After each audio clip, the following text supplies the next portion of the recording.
Des entreprises et des associations installées dans les mêmes locaux au cœur d'un château. Cela peut surprendre, mais un espace d'un tout nouveau genre est en train de voir le jour à Châteaudun en Eure-et-Loire.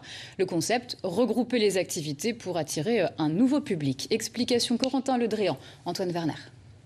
Lieu de patrimoine, le château va également bientôt devenir un lieu de vie collective.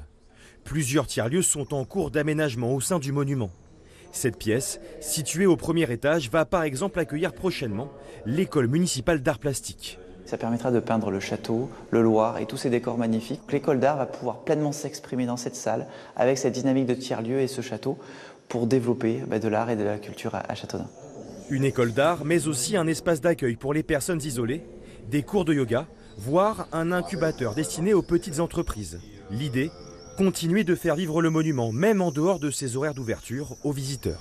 Dans un lieu qui existe, qui est quand même chargé d'histoire, entre guillemets, qui est un peu imposant, on peut avoir des choses nouvelles à montrer, des approches différentes et du coup, animer le lieu, le réveiller aussi quelque part. Pour un tel espace, le concept est novateur car les tiers-lieux prennent généralement vie dans des friches urbaines ou industrielles.